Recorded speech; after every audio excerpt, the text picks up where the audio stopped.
So I've had my social media accounts for a few years, and I've had all these stories going on, sort of like my origin stories in my life. And I always covered certain subjects, but not everything, because, well, I couldn't.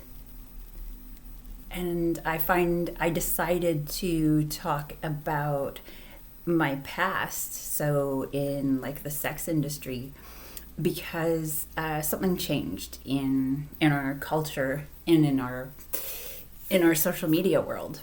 What it was is one day I realized is a lot of my fitness associates had only fan accounts. So I don't know, like I haven't been on the website and I don't look at everyone's accounts and I don't know what they do. I don't know what exclusive content is or spicy content, but I have an idea. And sometimes pictures come through and I see that like there's some nipple blocking or something like that. It's like, oh, okay. And I've talked to like one or two people about what their accounts are actually like.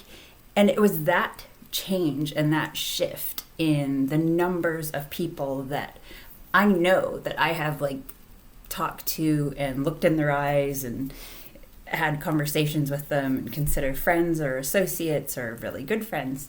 And I'm thinking about this. I'm like, oh, the kind of like lifestyle that I used to have and what I was doing. So it was like 20 years ago that I actually got into sex work.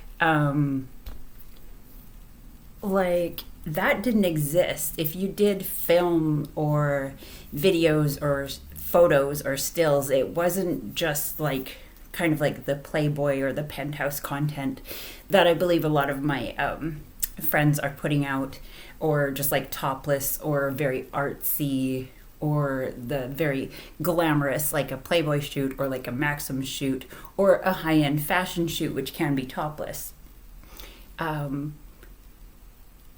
I mean, it wasn't, if you were a celebrity or like a known model, you could probably do that and get paid for it. But for the average person, no. I think just around that time, about 20 years ago, there was I think it was called OMP, One Model Place, and you could put up your own content, but there wasn't any pay prescription or subscription, like that.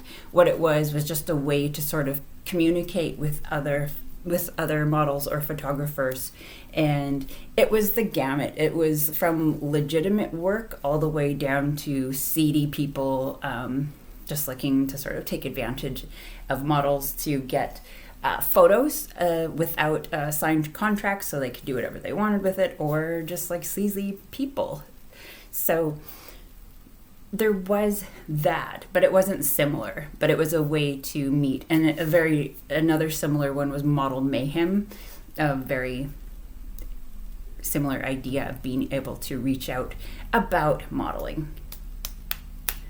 But since this whole OnlyFans came out in the last few years, and it sort of changed I think the perception of people, because we have social media, it reaches the masses, and I have actually lost track of all of my fitness friends who have accounts. And so by no means do I really like care or judge them. I'm totally like whatever about the whole thing.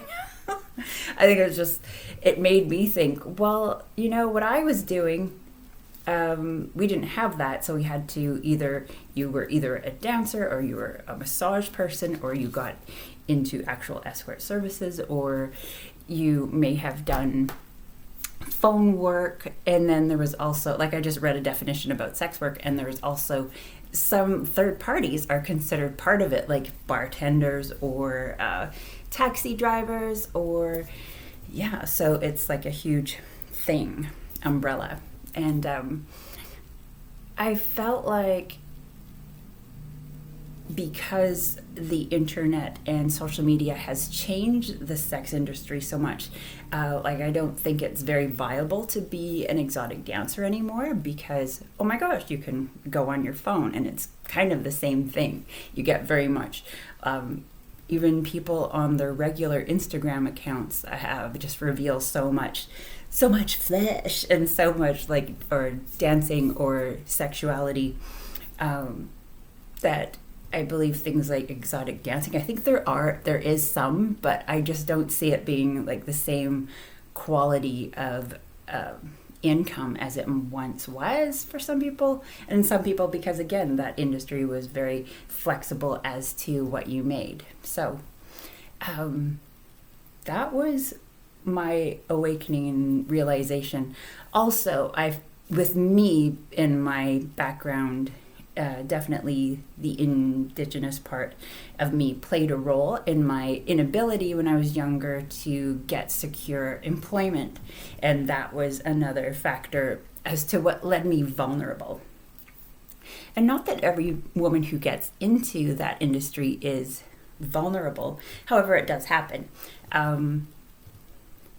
Like I did not have a way to support myself in a way that I wasn't, like I would still be dependent on my parents for things up until like my early 30s, which is when it started. So just to be completely independent is why I ventured that way. And it does provide, however,